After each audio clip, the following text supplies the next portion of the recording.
mang'eyo.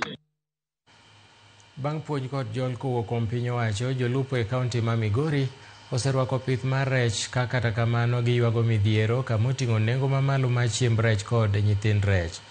Jafwambo marwa ma kaunti ma Migori George Juma leronwa wachno. Yedhe maromo 206 e kaunti ma Migori dhi e nam Lolwe odiechieng' ka odiechieng' e timo chenrogo mag lupo. Kwan mamalo mag oganda matiyo kod yedhigi ma oketo geno margi e mako rech e nam Lolwe osetudi kod dok piny mar kwan rech e nam Lolwe. Moko kuom jolupo kawo kinde mathoth e nam Lolwe ka gilupo, kata kamano gisebedo ka giwuok kod rech matin, ka moko bende wuok kod lwetgi nono. Neno ni jolupo ok oketo mana geno margi kuom lupo e nam Lolwe.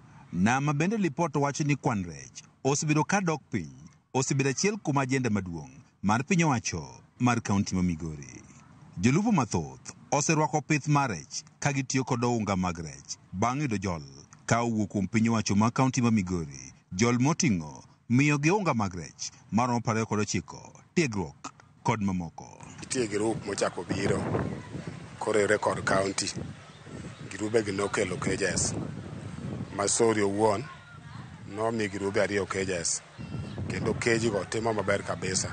I've been able to provide fish cages to our farmers so that we modernize the way fishing happens within the lakeshore. Jok moko mochiegni keyo mane kaunti omiyo cages mokuongo. Seche ma jogi odhi okeyo, gidhi yudo pesa, gidhi yudo kaka gidhi puonjo nyithindgi, mano gima ber mokalo. Jakom ma jolupo e dho wadh Masori Hesbon Ouko wacho lupo ma osedonje pith mar rech ka gitiyo kod unga mag rech sani keyo maber.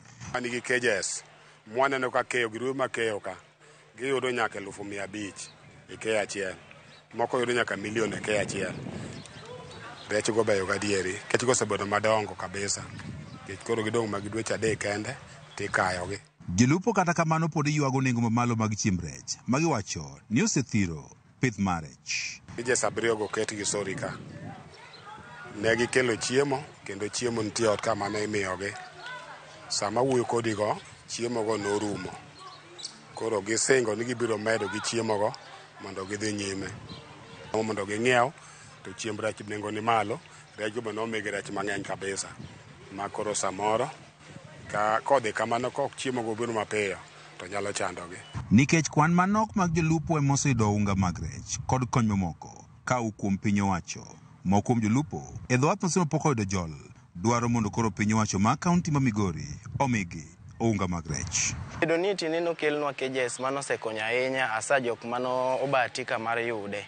An achiel kuom jok mano kobahatika mar yude to wan gi kwayo nikech machane lot mokwongo. Ka gavana nyalo kelonwa moko kendo wan bende wayude gi jok mamoko manoko yudo wanyalo go erokamano. Jatend migawo mar pur, pith jamni kaachiel kod rech kaunti ma Migori Lucas Mosenda wan gi medo keto kenge mathoth mar jiwo pith mar rech e kaunti ma Migori. We have also opened up along the lake the development of a number of cold storage facilities and landing facilities all the way from Sori, getting to God Kachola, all the way to Muhuru Bay, because we need to provide the infrastructure for landing the fish and processing fish, the basic processing of fish. George Juma, Ramogi TV, Migori.